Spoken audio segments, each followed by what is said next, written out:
सभी मित्रों को मेरा नमस्कार। सीटेट पेपर 2 सोशल साइंस के लिए क्लास 8th ज्योग्राफी इस वीडियो में ख़त्म करेंगे। टॉपिक का नाम है संसाधन एवं प्रकार, और जितने भी पीवाईक्यू क्वेश्चन पूछे गए होंगे उन सभी पीवाईक्यू क्वेश्चन को भी यहीं पर आपको एक साथ कराऊंगा ताकि आप लोगों का रिवीजन भी होता हुआ चले। और जितने भी नए मित्र पहली बार इस वीडियो को देखने आए हैं, आप सभी को पता होगा सीटेट के एग्ज़ाम में ज़्यादा समय आपके पास नहीं है। अगर आप लोग 4 से 5 दिनों के भीतर एसएसटी सोशल साइंस की कंप्लीट 60 नंबर की तैयारी करना चाहते हो तो आप लोग बिल्कुल सरल तरीके से कर सकते हो हमारे इन नोट्स को लेकर के। इन नोट्स में आपको complete NCERT, history, geography, polity सब कुछ मिल जाएगा और आप लोग 4 से 5 दिन में इन सबको पढ़ लोगे और आपका अंतिम रिवीजन हो जाएगा। पेपर से पहले लास्ट अंतिम रिवीजन भी इन्हीं नोट्स के माध्यम से आप लोगों का हो जाएगा, ठीक। और इन नोट्स को आपको लेने कैसे हैं, दिए गए नंबर पर कॉल या व्हाट्सएप पर मैसेज करके इन नोट्स को आप लोग ले सकते हो 9696400597। और नोट्स का प्राइस 199 रुपये है। नोट्स में पूछे गए सभी वर्षों के पीवाईक्यू क्वेश्चन भी आपको मिलेंगे। अगर आप लोगों ने एक नज़र डाल के पीवाईक्यू ही कर लिए हर चैप्टर के तो भी आपका काम चल जाएगा एसएसटी में। चलिए इस वीडियो को यहाँ पर शुरू करते हैं। टॉपिक का नाम है संसाधन, जहाँ पर पूरी तरह से टॉपिक को ख़त्म करेंगे, फिर एक एक करके सभी टॉपिक को भी ख़त्म करेंगे। तो सबसे पहले समझ लेते हैं संसाधन किसे कहते हैं। प्रत्येक वस्तु जिनका उपयोग आवश्यकताओं को पूरा करने के लिए किया जाता है वह संसाधन है। एक वस्तु अथवा पदार्थ की उपयोगिता अथवा प्रयोज्यता उसे एक संसाधन बनाती है। कोई भी वस्तु है या कोई भी पदार्थ है वह संसाधन कब कहलाएगी, जब उसकी उपयोगिता होगी या उसकी प्रयोज्यता होगी। किसी भी चीज़ को अगर हम उपयोग में लाते हैं तो वह संसाधन कहलाती है। उसके बाद यहाँ पर आप लोग समझो, संसाधन का प्रयोग अथवा उपयोगिता इसे मूल्य प्रदान करते हैं। सभी संसाधन मूल्यवान होते हैं। कुछ संसाधनों का आर्थिक मूल्य होता है जबकि कुछ संसाधनों का आर्थिक मूल्य नहीं होता है। उदाहरण के लिए धातु का आर्थिक मूल्य है जबकि एक मनोरम भूदृश्य का आर्थिक मूल्य नहीं है, ठीक। उसके बाद यहाँ पर कुछ संसाधन समय के साथ मूल्यवान हो सकते हैं। समय और प्रौद्योगिकी दो महत्वपूर्ण कारक हैं जो पदार्थों को संसाधन में परिवर्तित कर सकते हैं। टाइम एंड टेक्नोलॉजी ये महत्वपूर्ण कारक है जो पदार्थ या वस्तु को किसी भी समय संसाधन में कन्वर्ट कर सकते हैं। दोनों लोगों की आवश्यकताओं से संबंधित हैं, समय और प्रौद्योगिकी। फिर उसके बाद इतना आपने समझ लिया, जितना कराऊंगा उतना क्वेश्चन भी आपको कराऊंगा। लोग स्वयं ही महत्वपूर्ण संसाधन हैं। लोगों के विचार, आविष्कार और खोज ही है जो अधिक संसाधनों की रचना करते हैं। प्रत्येक खोज से अन्य खोज का आविष्कार होता है। आग की खोज से खाना पकाने व अन्य कार पहिए के आविष्कार से परिवहन का विकसित होना भी ये मानव एक महत्वपूर्ण संसाधन है। मानव के जो विचार है या आप लोगों के जो विचार है वो भी एक संसाधन है। जब आपके भीतर विचार उठेगा तभी तो आप संसाधनों को जन्म दे पाएंगे, ठीक, आविष्कार कर पाएंगे, खोज पाएंगे। तो मानव भी स्वयं में क्या है, एक संसाधन है, क्योंकि वो खोज आविष्कार करता है। उसके बाद संसाधनों के प्रकार को यहाँ पर समझेंगे। उससे पहले जितना मैंने अभी आपको बताया उतना आपको क्वेश्चन ढूंढ के करा दूं, ठीक। क्वेश्चन आपकी स्क्रीन पर, क्या चीज़ किसी वस्तु अथवा पदार्थ को संसाधन बनाती है, 2024 में आया है। तो संसाधन या वस्तु पदार्थ को संसाधन क्या बनाती है, उपयोगिता अथवा प्रयोज्यता। तुरंत मैंने अभी आपको बताया था किसी पदार्थ की अगर उपयोगिता है तो वह संसाधन कहलाएगी, ठीक, तो वो संसाधन कहलाएगी आपकी। अब एक और क्वेश्चन देखो, संसाधन के बारे में कथन को पढ़ो और उत्तर दो। सभी संसाधनों का आर्थिक मूल्य होता नहीं। सभी संसाधन मूल्यवान होते हैं परंतु सभी का आर्थिक मूल्य नहीं होता है। कुछ का होता है, कुछ का नहीं होता। जैसे धातुएं होती हैं उनका आर्थिक मूल्य होता है। मनोरम भूदृश्य का आर्थिक मूल्य नहीं होता है। पहला गलत हो जाएगा। समय और प्रौद्योगिकी दो महत्वपूर्ण कारक हैं जो पदार्थों को संसाधन में परिवर्तित कर सकते हैं। ये दूसरा आपका करेक्ट हो जाएगा। ए गलत, बी सही, ठीक। आप लोग यहाँ पर समझ गए, ठीक है ना। जितना मैंने आपको बताया 2 से 3 मैंने आपको यहाँ पर क्वेश्चन करा दिए। अब यहाँ पर मैं बात करूंगा संसाधनों के प्रकार पर। संसाधन सामान्यतः संसाधनों को प्राकृतिक, मानव निर्मित और मानव में वर्गीकृत किया गया है। एक तो प्राकृतिक, दूसरा मानव निर्मित, तीसरा मानव में इनको वर्गीकृत किया गया है। प्राकृतिक क्या है? जो संसाधन प्रकृति से प्राप्त होते हैं और अधिक संशोधन के बिना उपयोग में लाए जाते हैं, प्राकृतिक संसाधन कहलाते हैं। वायु, जो हवा हम लोग सांस लेते हैं, ये क्या है? एक संसाधन ही है। नदी, जिसका जल उपयोग करते हैं, नदी संसाधन। झील, मृदा, खनिज, सभी प्राकृतिक संसाधन है। कुछ प्राकृतिक संसाधनों का उपयोग करने के लिए औजार और प्रौद्योगिकी की भी जरूरत होती है, ठीक है ना। जैसे जमीन है, जमीन खुद एक संसाधन, अगर उसको बनाना है तो उसको जोतना पड़ेगा, औजारों का प्रयोग करना पड़ेगा, फसल उपजानी पड़ेगी, ठीक। तो औजार और प्रौद्योगिकी की भी जरूरत पड़ती है प्राकृतिक संसाधनों में। संसाधनों का वर्गीकरण, विकास व प्रयोग के स्तर पर वास्तविक संसाधन जिनकी मात्रा निश्चित हो, है ना। संभाव्य, जिनकी संभावना हो, ये संभाव्य संसाधन विकास के आधार पर दो हैं, वास्तविक और संभाव्य। उद्गम के स्तर पर जैव और अजैव। वितरण के आधार पर सर्वव्यापक और स्थानिक। समाप्यता के आधार पर नवीकरण व अनवीकरण। यहाँ पर समझो इस ग्राफ को। संसाधन एक प्राकृतिक हो गया, दूसरा मानवीय होगा। अब प्राकृतिक में नवीकरण भी आ जाते हैं, अनवीकरण भी आ जाते हैं। मानव में संरचनाएं, संस्थाएं, मात्रा एवं गुणवत्ता। अब आप लोग देखो, नवीकरण ये सतत प्रवाह है, जैसे पवन, जल, ये नवीकरण है। और जैव में भी नवीकरण आ जाते, प्राकृतिक, वनस्पति, वन्य जीवन। अनवीकरण जो एक बार समाप्त हो जाए, जैसे धातुएं, अचक्रीय, चक्रीय धातुएं, अचक्रीय, जीवाश्म ईंधन। ये ग्राफ है, लेकिन यहाँ से पेपर में क्वेश्चन आपका नहीं बनेगा, मैंने लगा दिया था आप लोगों की सुविधा के लिए। यहाँ पर समझो सबसे महत्वपूर्ण पॉइंट, विकास व उपयोग के आधार पर विकसित और संभाव्य। वास्तविक या विकसित संसाधन क्या है? वे संसाधन जिनकी मात्रा ज्ञात है, वर्तमान के समय में उपयोग हो रहे हैं। जर्मनी के रूर प्रदेश में कोयले, पश्चिम एशिया में खनिज तेल, दक्कन पठार की काली मिट्टी, सभी वास्तविक संसाधन हैं। जिनका वर्तमान में उपयोग हो रहा है उनको बोलेंगे वास्तविक संसाधन। यहाँ पर समझो आप लोग, संभाव्य संसाधन जिनकी मात्रा ज्ञात नहीं है, इनका उपयोग भविष्य में हो सकता है, इनका प्रयोग के लिए उन्नत टेक्नोलॉजी की कमी है। जो संभाव्य संसाधन है, इनका वर्तमान में ना ही उपयोग हो रहा है, ना ही इनकी मात्रा ज्ञात है ना। और उच्च प्रौद्योगिकी की आवश्यकता इसमें पड़ेगी, क्योंकि टेक्नोलॉजी अभी की कमी है इसमें। लद्दाख में पाया जाने वाला यूरेनियम कैसा है? संभाव्य संसाधन है। यहाँ से पेपर में आता है क्वेश्चन, यूरेनियम कैसा है? संभाव्य संसाधन है। उसके बाद उत्पत्ति के आधार पे या उद्गम के आधार पे जैव व अजैव। जैव का मतलब जिनमें जीवन होता है, पौधे और जंतु। अजैव का मतलब जो निर्जीव होते हैं, मृदा, चट्टान हो जाएगा। उसके बाद वितरण के आधार पे आपके सर्वव्यापक संसाधन और स्थानिक।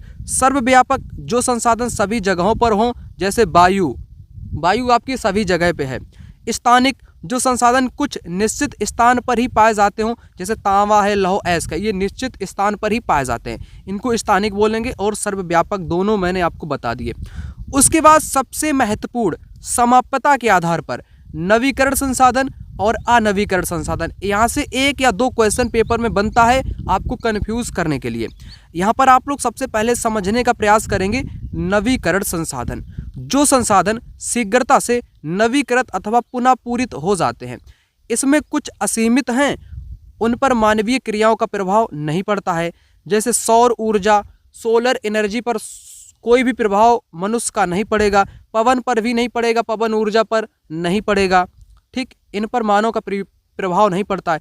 कुछ संसाधनों पर मानव का प्रभाव पड़ेगा, जैसे जल मानव दूषित कर देगा, गंदगी उसमें मिला देगा, नालों का पानी उसमें बहा देगा, तो मानव का प्रभाव जल में पड़ेगा। मिट्टी में पड़ेगा, मृदा में पड़ेगा। वनों को मनुष्य काटेगा, है ना, तो वनों पर भी प्रभाव पड़ेगा। तो ये संसाधन कैसे हैं? नवीकरण का मतलब है जो जल्दी पुनः उत्पन्न हो जाएं या जिनको हम लोग जल्दी प्राप्त कर लें, इन पर मानव का भी असर पड़ता है। कुछ पर पड़ता है, कुछ पर नहीं पड़ता है। किन पर नहीं पड़ता? सौर ऊर्जा, पवन ऊर्जा पर नहीं पड़ता। जल, मृदा, वन, इन पर मनुष्य का प्रभाव पड़ता है। और ये असीमित बहुत संसाधन है, ये जल्दी आपके बनाए जा सकते हैं। तो आपने इसको अच्छे से समझ लिया। अब उसके बाद अनवीकरण को समझो। वे संसाधन जिनका भंडार सीमित है, यानी कि जो लिमिटेड सोर्स हैं, भंडार एक बार खत्म होने के बाद प्राप्त या उपयोग नहीं कर सकते हैं, क्योंकि इनको बनने में हजारों या लाखों वर्ष का भी टाइम लग सकता है। जैसे कोयला है, पेट्रोलियम है, प्राकृतिक गैस, आप इसको बना नहीं सकते हो, ठीक। तो ये क्या है? ये आपके जीवाश्मी ईंधन भी इनको बोल सकते, कोयला, पेट्रोलियम, प्राकृतिक गैस, अनवीकरण है। समझ गए आप लोग? बिल्कुल समझ गए। ठीक, और एक और कन्फ्यूज़न आपका दूर कर दूं ताकि आप लोगों के भीतर कन्फ्यूज़न ना बना रहे। नवीकरण को क्या बोलते हैं? नवीकरण को बोलते हैं गैर परंपरागत। गैर परंपरागत बोलेंगे, अनवीकरण को बोलेंगे परंपरागत। इतना भी आप लोगों को पता होना चाहिए, ये पेपर में पूछ लेता है। ठीक, अब आगे मैं आ जाता हूँ। Note down. प्राकृतिक संसाधनों का वितरण भूभाग, जलवायु, ऊंचाई जैसे अनेक भौतिक कारकों पर निर्भर करता है। तो प्राकृतिक संसाधनों का वितरण भूभाग पर भी करता है, जलवायु, ऊंचाई जैसे अनेक भौतिक कारक पर निर्भर करता है। मानव निर्मित संसाधन क्या है? सड़क मानव बनाता है, पुल, मकान, मशीन, वाहन, ये सब मानव निर्मित है। प्रौद्योगिकी भी मानव निर्मित संसाधन है। टेक्नोलॉजी भी मानव के द्वारा ही उत्पन्न की गई है। तो पेपर में पूछ ले कि प्रौद्योगिकी किसके द्वारा निर्मित संसाधन है, तब आप कहोगे मानव निर्मित संसाधन है। उसके बाद मानव संसाधन को ही समझ लेते हैं। लोग अधिक संसाधन बनाने के लिए प्रकृति का उपयोग तभी कर सकते हैं जब उनके पास ज्ञान हो, कौशल हो, प्रौद्योगिकी हो। इसलिए मनुष्य एक विशिष्ट संसाधन है। शिक्षा, स्वास्थ्य लोगों को बहुमूल्य संसाधन बनाने में मदद करते हैं। ठीक, अब फटाक से क्वेश्चन को करेंगे यहाँ पर। संसाधन जो किसी क्षेत्र में पाए जाते हैं परंतु जिनका उपयोग अभी वर्तमान में नहीं हो रहा है, उनको संभावित संसाधन बोलेंगे। क्या बोलेंगे? संभावित। जैसे यूरेनियम है जो लद्दाख में पाया जाने वाला है, ये उदाहरण आपका संभावित या संभाव्य संसाधन का ही हो जाएगा। ठीक, उसके बाद संसाधनों का सतर्कतापूर्वक उपयोग करना, उन्हें नवीकरण के लिए समय देना, ये संसाधन संरक्षण कहलाता है। संसाधन संरक्षण का मतलब संसाधनों को बचा करके उपयोग करो, उनको ज़्यादा इस्तेमाल मत करो, कम से कम उपयोग करो, यही संसाधन संरक्षण है। उसके बाद नवीकरण संसाधन असीमित होते हैं, इन पर मानवीय क्रियाओं का प्रभाव नहीं होता है। बिल्कुल गलत। मानव का प्रभाव पड़ता है, कुछ पर पड़ता है, कुछ पर नहीं पड़ता। जैसे जल पर पड़ेगा, मृदा पर पड़ेगा, वनों पर पड़ेगा। अनवीकरण संसाधन की तुलना में नवीकरण संसाधन जल्दी पुनः पूरित हो जाते हैं। नवीकरण जो होते हैं ये जल्दी आप इनको पा सकते हो या बना सकते हो, लेकिन अनवीकरण आप नहीं बना सकते हो एक बार खत्म होने के बाद। तो बी करेक्ट हो जाएगा, केवल और केवल बी सही होगा। ठीक, और ए यहाँ पर गलत आपका हो जाएगा। मैंने आपको क्या बताया? नवीकरण संसाधन पर मानवीय क्रियाओं का प्रभाव पड़ता है, जैसे जल, मृदा, कुछ पर नहीं पड़ता, जैसे सौर ऊर्जा, पवन ऊर्जा, इन पर नहीं पड़ता है। उसके बाद वर्तमान समय के संसाधन उपलब्धता के संदर्भ के साथ सतत पोषणीय विकास में सहायता करता है। क्या करता है? तो एसीडी मतलब एसीडी, संसाधनों के उपयोग में वृद्धि करोगे तो संसाधन जल्दी खत्म हो जाएंगे। आपको सतत पोषणीय विकास का मतलब है कि आने वाली पीढ़ी भी संसाधन का उपयोग कर पाए, इसलिए कम से कम संसाधन को उपयोग करो ताकि बच जाएं। यहाँ पर लिखा उपयोग में वृद्धि करोगे तो बचेंगे कहाँ से? ये गलत है भी। तो एसीडी आपका बचेगा, जो कि राइट जवाब हो जाएगा। उसके बाद यहाँ पर मिलान फटाक से आपको कर लेना है। उद्गम के आधार पे मैंने आपको बताया जैव अजैव, वितरण के आधार पर सर्वव्यापक स्थानिक, भंडार के आधार पे नवीकरण और अनवीकरण, विकास व प्रयोग के स्तर पर वास्तविक संभव हो जाएगा। अपने पर्यावरण को बचाने के लिए किस प्रकार के संसाधनों का हमें अधिक उपयोग करना चाहिए? तो नवीकरण का अधिक उपयोग करना चाहिए, जिसमें जल ऊर्जा, पवन ऊर्जा, ज्वारीय ऊर्जा, ये सब ऊर्जाएं आपकी आ जाएंगी। लद्दाख में पाया गया यूरेनियम कैसा है? संभाव्य। अब एक क्वेश्चन है, सतत विकास का अर्थ क्या है? सभी तरह के संसाधनों का संरक्षण करना, केवल आवश्यकता अनुसार उपयोग करना, भविष्य के लिए उनको संसाधनों को बचाए रखना। सतत विकास या सतत संसाधन का विकास आपका कहलाएगा। सतत पोषणीय विकास को सुनिश्चित करने के लिए निम्नलिखित में से कौन से कदम उठाए जाने चाहिए? नवीकरण संसाधनों के इस्तेमाल पर जोर देना, जो नए हैं जैसे जल ऊर्जा, पवन ऊर्जा, ज्वारीय ऊर्जा, इनका उपयोग करना चाहिए। केवल जीवन के उन रूपों का सम्मान देखभाल करना जो आर्थिक रूप से लाभदायक है, गलत है। पर्यावरण के प्रति व्यवहार और अभ्यास में परिवर्तन के द्वारा सुनिश्चित कर सकते हैं। ए और सी इस क्वेश्चन का राइट आंसर हो जाएगा। उसके बाद किसी भी पदार्थ को संसाधन में परिवर्तित कर सकते हैं, समय और प्रौद्योगिकी की जरूरत नहीं। टाइम एंड टेक्नोलॉजी शुरुआत में ही मैंने आपको बता दिया था। अब ये क्वेश्चन पेपर में आया है, मिलान से है। चलो मिलान करते हैं इस क्वेश्चन का। नवीकरण क्या है ये सब मैंने बता दिया आपको। नवीकरण जो शीघ्रता से पुनः पूरित हो जाए उनको नवीकरण बोलेंगे, और जिनका भंडार सीमित है, लिमिटेड है, वो है आपके अनवीकरण हो जाएंगे इस प्रकार से। वास्तविक का मतलब है जिनकी मात्रा ज्ञात है संपूर्ण, और संभाव जिनकी मात्रा ज्ञात ही नहीं है। इस प्रकार से मिलान आपका यहाँ पर हो जाएगा। सीमित किसके हो जाएंगे? अनवीकरण का हो जाएगा। वास्तविक जिनकी मात्रा ज्ञात है, और नवीकरण जो शीघ्रता से पुनः पूरित हो जाएं। संभाव जिनकी मात्रा ज्ञात नहीं है। उसके बाद संसाधन संरक्षण का कौन सा साधन सही है? वस्तुओं का पुनः उपयोग करना चाहिए, करेक्ट। वस्तुओं का एक बार उपयोग करके उन्हें फेंक देना नहीं, ये गलत हो जाएगा, ये कोई संरक्षण नहीं है। वस्तुओं का उपभोग कम करना संरक्षण है। वस्तुओं को पुनः चक्रण में लाना ये भी है। बी जहाँ जहाँ पर है इसको आपको हटाना पड़ेगा। बी हटाओगे तो आपके सामने उत्तर आ जाएगा। बी इसमें हटेगा, इसमें हटेगा, इसमें हटेगा, ए सी डी आपका बचेगा। ऐसे ही एग्जाम हॉल में आपको पेपर को सोल्व करना पड़ेगा। उसके बाद विकास व उपयोग के आधार पर संसाधनों को निम्नलिखित वर्ग, विकास और उपयोग, मैंने वास्तविक और संभाव्य आपको बताए, तो यही आपका हो जाएगा। उसके बाद ये देखो, प्राकृतिक पदार्थ केवल तभी संसाधन बनते हैं जब उनका वास्तविक रूप परिवर्तित होता है।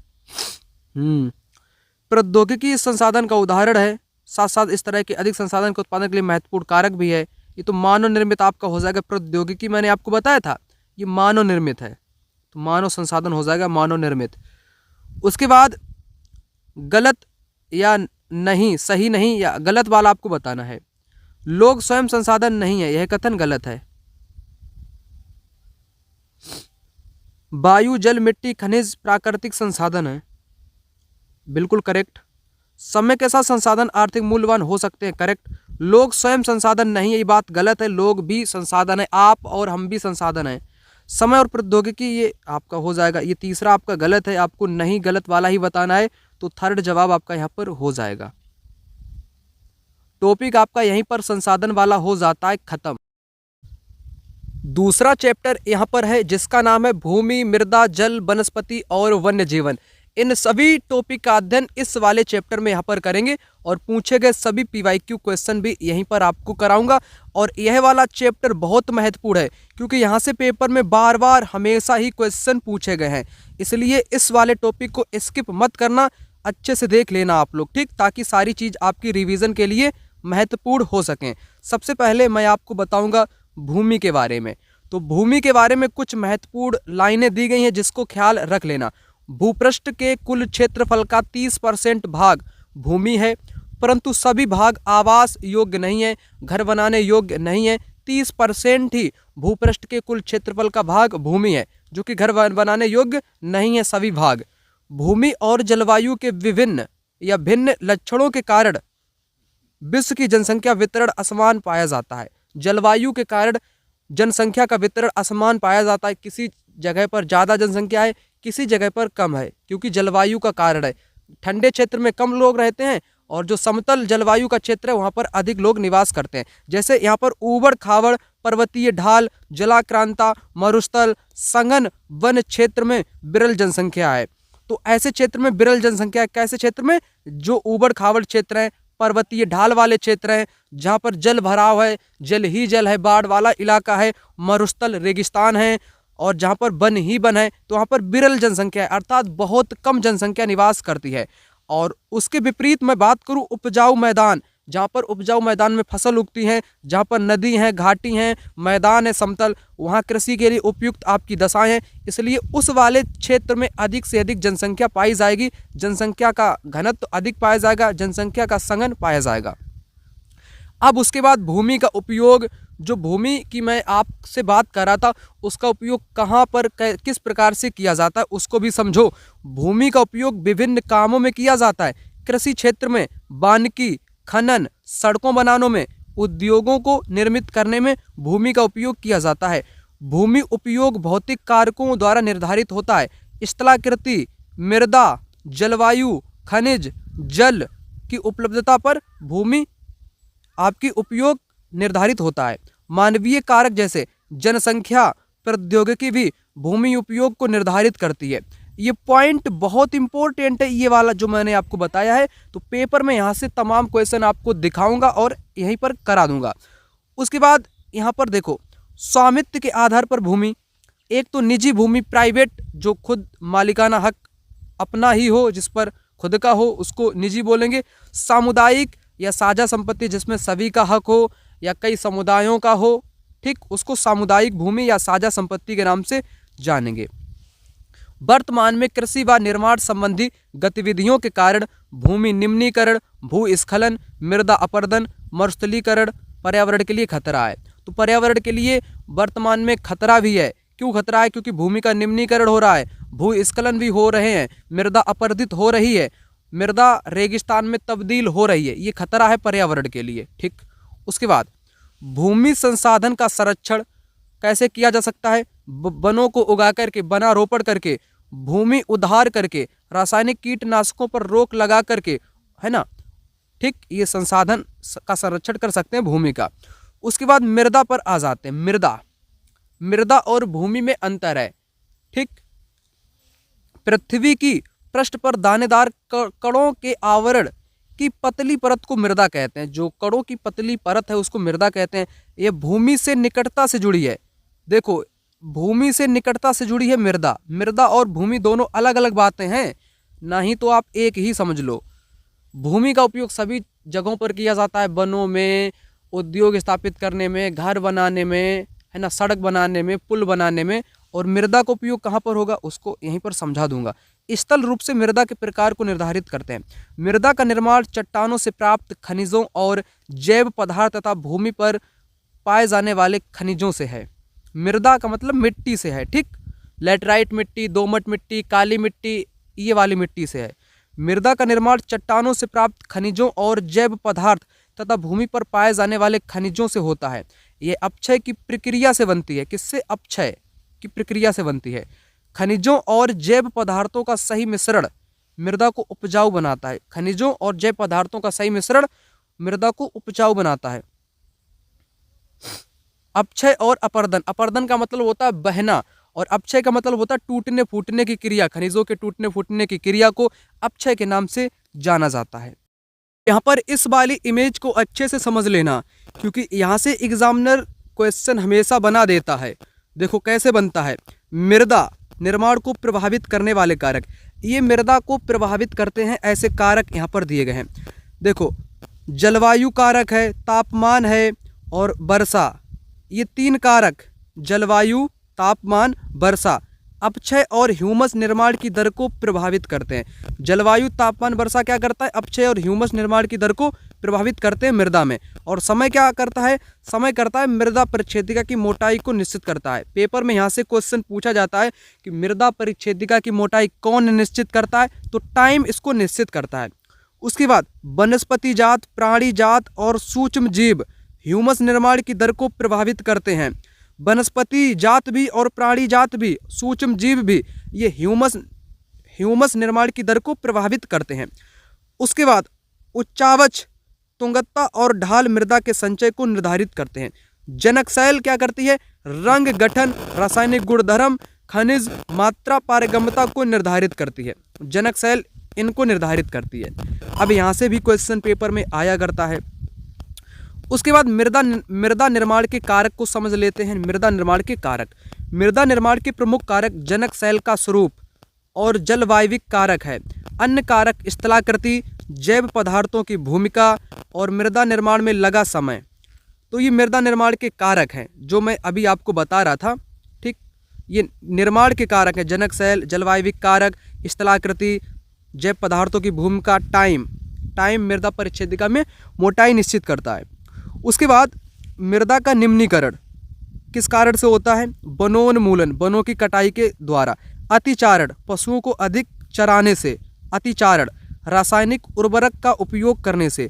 वर्षा दोहन, अत्यधिक वर्षा से मृदा की जो ऊपरी परत होती है वो बह जाती है। भूस्खलन से और बाढ़ से। इन कारणों से क्या होता है? मृदा का निम्नीकरण होता है या मृदा आपकी नष्ट हो जाती है। उसके बाद मृदा संरक्षण की विधियां क्या हैं उनको समझ लेते हैं। मल्च बनाना विधि है। पौधों के बीच अनावरित भूमि जैव पदार्थों जैसे घास फूस से ढक दी जाती है। इससे मृदा की आर्द्रता रुकी रहती है। घास फूस से मृदा को ढक दिया जाता है, पौधों के बीच अनावरित भूमि जैव पदार्थ, है ना, तो आर्द्रता बनी रहती है। यह है मल्च बनाना। उसके बाद वेदिका फॉर्म, चौड़े समतल सोपान अथवा वेदिका तीव्र ढालों पर बनाए जाते हैं ताकि सपाट सतह फसल उगाने के लिए उपलब्ध हो जाए। इनसे पृष्ठीय प्रवाह या मृदा अपरदन कम होता है। ठीक, तो वेदिका फार्म कहाँ पर होता है? ये तीव्र ढालों पर बनाए जाते हैं, सपाट सतह फसल उगाने के लिए उपलब्ध हो जाए इसलिए। अब समोच्च रेखीय जुताई, एक पहाड़ी ढाल पर समोच्च रेखाओं के समांतर जुताई ढाल के नीचे बहते जल के लिए एक प्राकृतिक अवरोध का निर्माण करती है। उसके बाद रक्षक मेखलाओं से पेपर में बनता है क्वेश्चन। तटीय प्रदेशों और शुष्क प्रदेशों में पवन की गति की रोकथाम के लिए वृक्ष कतार में लगाए जाते हैं ताकि मृदा आवरण से बचाया जा सके। ये कुछ विधियां हैं। तो यहाँ पर वृक्षों को कतार में लगाया जाता है पवन की गति को रोकने के लिए, क्योंकि पवन की गति तीव्र होती है और ये मृदा को उड़ा ले जाती है, इसलिए रक्षक मेखलाएं मदद करती हैं। ठीक, अब आ जाते हैं क्वेश्चन पर। जो मैंने अभी आपको वो दिखाया था ना, अब उससे जुड़ा हुआ यह क्वेश्चन है। अब मृदा परिच्छेदिका की मोटाई कौन निश्चित करेगा? आप कहोगे कि सर टाइम निश्चित करेगा। डी का थर्ड इनमें है और इनमें है, दोनों में है। ये वाले आपके गलत हो ही जाएंगे, ए और सी में दिया गया है। ठीक, तो समय का किसके साथ हो जाएगा? मृदा परिच्छेदिका की मोटाई निश्चित करेगा। उसके बाद यहाँ पर ऊपर है वनस्पति जात, प्राणी जात और सूक्ष्म जीव। ये आप किससे जुड़े हैं? ये आपके जुड़े हुए हैं ह्यूमस, मृदा में ह्यूमस निर्माण की दर। और जनक सेल मैंने आपको बताया मृदा का रंग और गठन।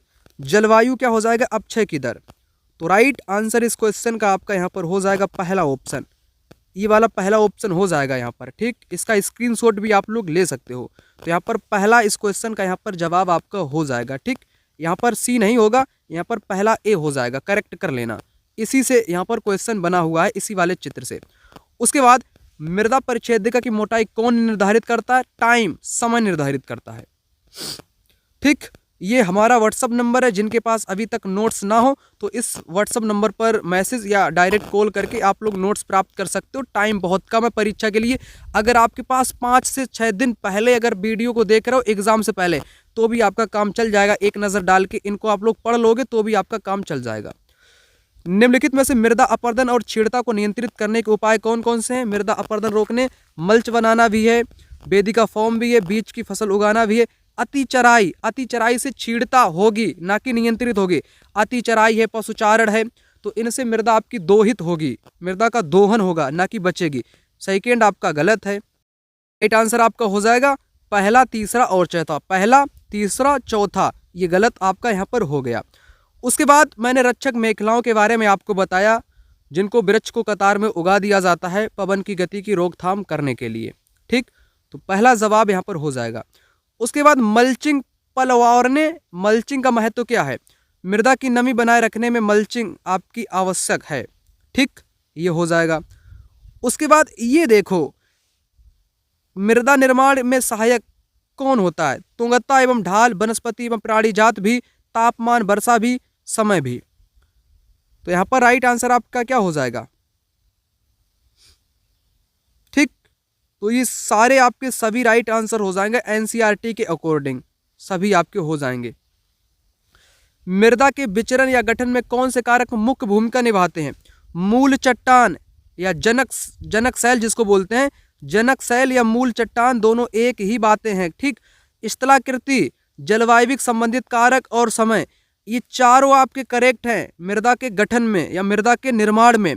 ठीक, एनसीईआरटी के अकॉर्डिंग यहाँ पर चारों आपके सही हो जाएंगे, परंतु विकल्प में आपके चारों दिए नहीं गए हैं। कभी कभी पेपर में ऐसे भी क्वेश्चन पूछ लिए जाते हैं जिनमें सभी सही होते हैं लेकिन ऑप्शन में आपको नहीं दिया रहता है, तो ऐसे में आपको बोनस अंक जेड मिलता है, यानी कि सभी को 1 अंक मिलता है, किसी ने भी कोई सा भी विकल्प चुना हो। तो ऐसे भी क्वेश्चन पेपर में आपको देखने को मिल जाएंगे, लेकिन मैंने आपको यहाँ पर चारों ही बताए हैं, तो चारों आपके करेक्ट हैं ही। उसके बाद भूमि उपयोग के बारे में है, मैंने भूमि उपयोग भी आपको बताया है। भूमि उपयोग से ऐसे भूमि का केवल कृषि वन के लिए नहीं, भूमि का उपयोग हम लोग पुल बनाने में, सड़क बनाने में, रोड बिछाने में, सब चीज में कर सकते हैं। केवल कृषि और वन ये तो गलत है ना, केवल के कारण गलत है, तो ये गलत आपका। भूमि का उपयोग मुख्यतः अपनी स्थलाकृति के द्वारा निर्धारित होता है, स्थलाकृति के द्वारा भी निर्धारित होता है, ऊंचाई के द्वारा भी निर्धारित होता है, जलवायु के द्वारा भी निर्धारित होता है, तापमान के द्वारा भी निर्धारित होता है। ठीक, वृक्षों को उन कतारों को क्या कहा जाता है जो मृदा को अपरदन से बचाने हेतु वायु की गति को रोकने के लिए लगाई जाती हैं?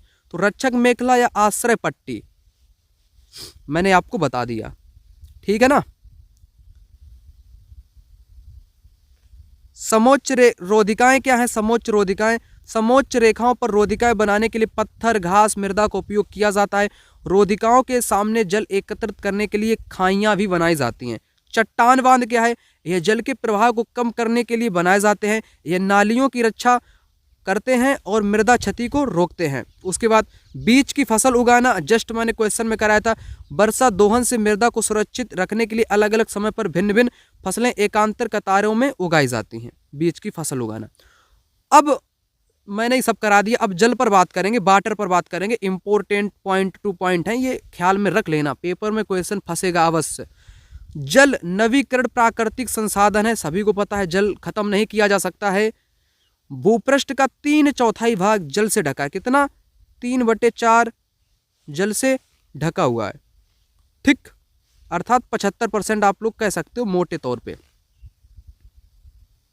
इसलिए इसे जल गिरह भी कहते हैं। लगभग 3.5 अरब वर्ष पहले जीवन आदि महासागरों से ही प्रारंभ हुआ था। कब? 3.5 अरब वर्ष पहले जीवन जो प्रारंभ हुआ था, लोगों का कहना है, इतिहासकारों का या भूगोल वेत्ताओं का, कि महासागर से ही जीवन का आरंभ हुआ था। आज भी महासागर पृथ्वी की सतह के 2/3 भाग को ढके हुए हैं और विविध प्रकार जीव जंतुओं को मदद करते हैं। महासागर का जल लवणीय अर्थात खारा है, नमकीन है और मानवीय उपभोग के लिए उपयुक्त नहीं है। समुद्र का जल जो है वो मानव के उपभोग के लिए उपयुक्त नहीं है। अलवड़ का मतलब होता है स्वच्छ जल, जो पीने योग्य जल है। अलवड़ जल केवल 2.7 ही है। तो ये पेपर में यहाँ से पॉइंट उठता है। अलवड़ जल कितना है? 2.7% है अलवड़ जल, स्वच्छ जल, पीने योग्य जल। अब इसका जो अलवड़ जल का जो 2.7% है, इसका लगभग 70% भाग जो है ये बर्फ की चादरों में है, हिमानियों के रूप में है, अंटार्कटिका में है जो बर्फ की चादरों से ही ढका है, ग्रीनलैंड में है और पर्वतीय प्रदेशों में 70% पाया जाता है। और शेष रहा आपका 30%। 2.7 में से जो 30% है वो आपको पीने के लिए मिलता है, ठीक। अपनी स्थिति के कारण मनुष्य की पहुंच से बाहर है ये वाला जल, क्योंकि ये चादरों पे है, बर्फ की चादरों पे है, पर्वतों पर है। अब सबसे इंपॉर्टेंट पॉइंट मैंने रेड कलर के पेन से यहाँ पर लिख दिया है। केवल 1% अलवड़ जल उपलब्ध है और वह मानव उपभोग के लिए उपयुक्त है। यह जल भौम जल, नदियों के जल में, झीलों के जल में, वायुमंडल में जल वाष्प के रूप में पाया जाता है। मात्र 1% ही जल मानव पीने के लिए उपयुक्त है।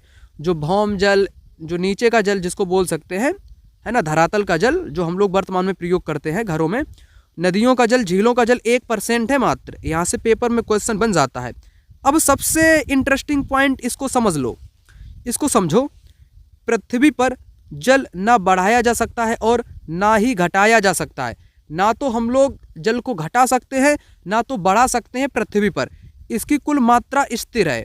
इसकी प्रचुरता में विविधता प्रतीत होती है क्योंकि यह वाष्पीकरण, बरसड़ और वहाँ की प्रक्रियाओं द्वारा महासागरों, वायु, भूमि तथा पुनः महासागरों में चक्रण द्वारा निरंतर गतिशील है। इसे जल चक्र भी कहते हैं, जल चक्र। समझ गए? न बढ़ाया जा सकता, न घटाया जा सकता, इसे जल चक्र बोलते हैं।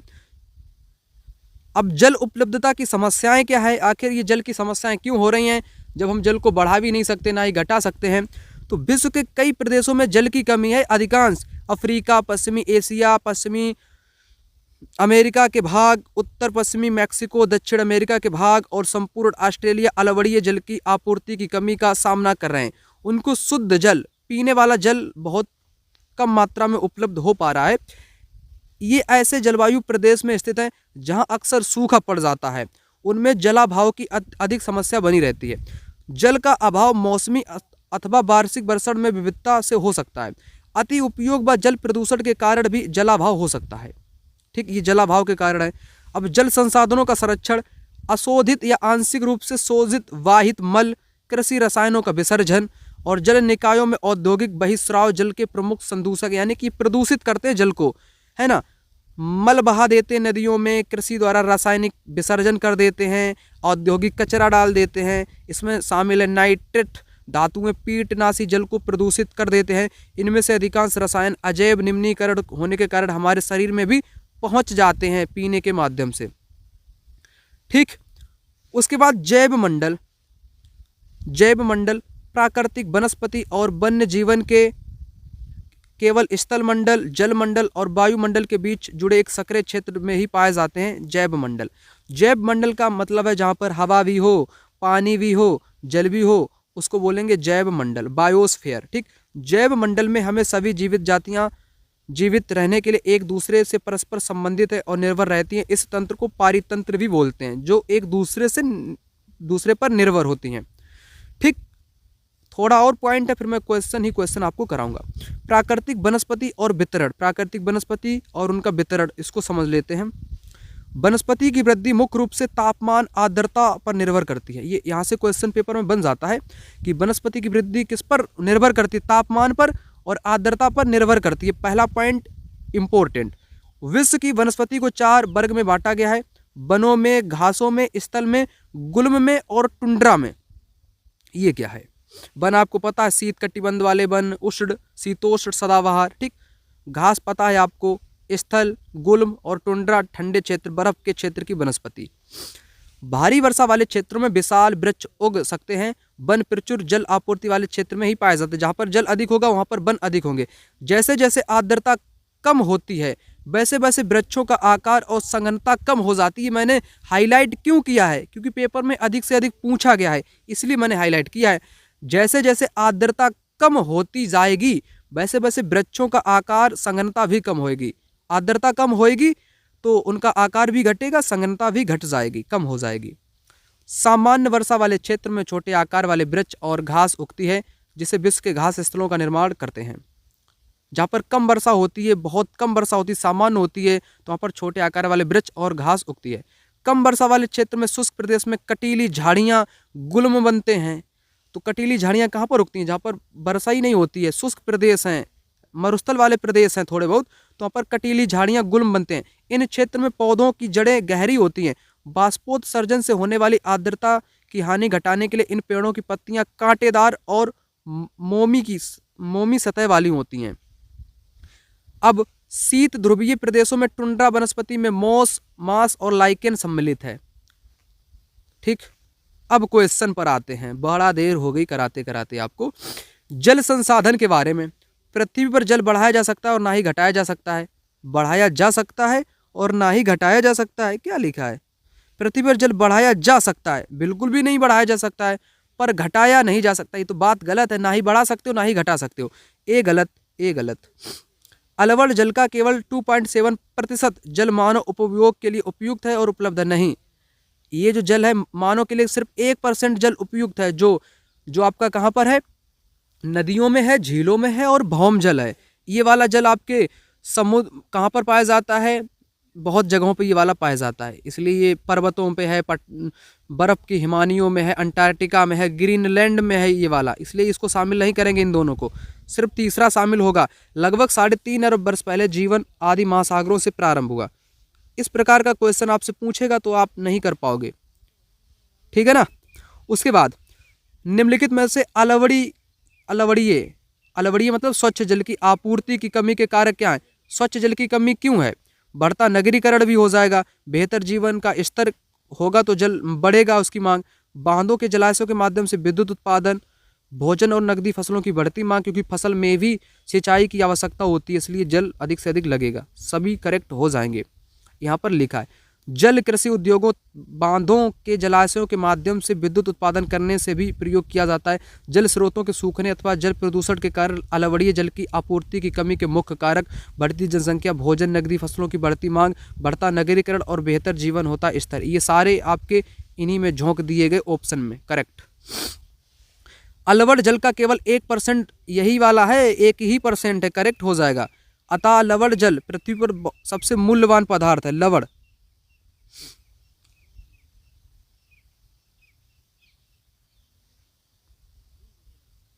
यहाँ पर ये अतः नहीं है, ये अतः अलवड़ की जगह अलवड़ होना चाहिए इसे। ये अतः अगर होगा तो ये गलत हो जाएगा आपका दूसरा। यहाँ पर ये अलवड़ लिखा है दोनों, ठीक। अलवड़ को अतः अलवड़ मत कहना, एक साथ है अलवड़, तब ये दोनों आपके सही हो जाएंगे, क्योंकि अलवड़ पृथ्वी पर सबसे मूल्यवान पदार्थ है, क्योंकि 1% है जो मानव उपयोग करता है। अब छोटे आकार वाले वृक्ष घास स्थलों का निर्माण करते हैं।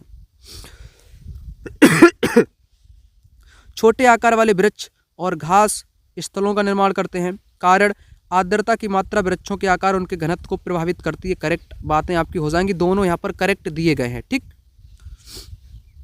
प्राकृतिक वनस्पति आवश्यक वर्षा, अब मिलान करो, देखो वन कहाँ पर उगेंगे, जहाँ पर वर्षा अधिक होगी, अत्यधिक वर्षा होगी वहाँ पर वन पाए जाएंगे।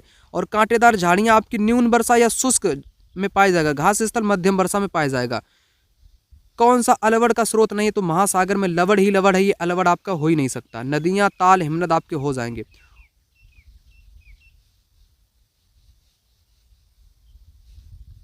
पारितंत्र की रचना क्या करता है, बताओ। पारितंत्र जीवधारियों के बीच पारस्परिक संबंध भी है, जीवधारियों और आसपास के वातावरण के बीच का संबंध भी है, प्रकृति के तत्वों के बीच के संबंध नहीं है। ए और बी करेक्ट हो जाएंगे। उसके बाद पर्वतीय क्षेत्र में बहुत कम लोग रहते हैं, क्योंकि वहाँ का क्षेत्र समतल नहीं है, ऊबड़ खाबड़ है, ठंडे क्षेत्र हैं, ठीक। इसलिए तीव्र ढाल वाले पर्वतीय क्षेत्र के लिए प्रतिकूल है, ये प्रतिकूल है तीव्र ढाल, इसलिए वहाँ पर लोग बहुत कम रहते हैं। आज के विश्व में शुद्ध और पर्याप्त जल स्रोतों तक पहुंचना एक बड़ी समस्या बन गई है। कौन सा जल संरक्षण की विधि का चयन आप करेंगे, ए बी डी। गहरे कुएं खोदने से कोई जल संरक्षण, मतलब कि ये जल की कमी की समस्या, ये गलत है आपका, और ये सब सही हो जाएगा। उचित रूप से पंक्तिबद्ध सिंचाई करने वाली नहरें, स्प्रिंकलरों का उपयोग, टपकन विधि से सिंचाई करनी चाहिए, जल संग्रहण करना चाहिए, ये आपके हो जाएंगे, ठीक। तो ये वाला भी टॉपिक यहीं पर हो जाता है आपका समाप्त। सब कुछ मैंने आपको बता दिया अपने नोट्स की सहायता से। नोट्स जिनके पास ना हो तो अभी भी अगर आपके पास टाइम लगे तो आप लोग इनको ले लें, समय रहते हुए आपकी तैयारी फटाक से हो जाएगी।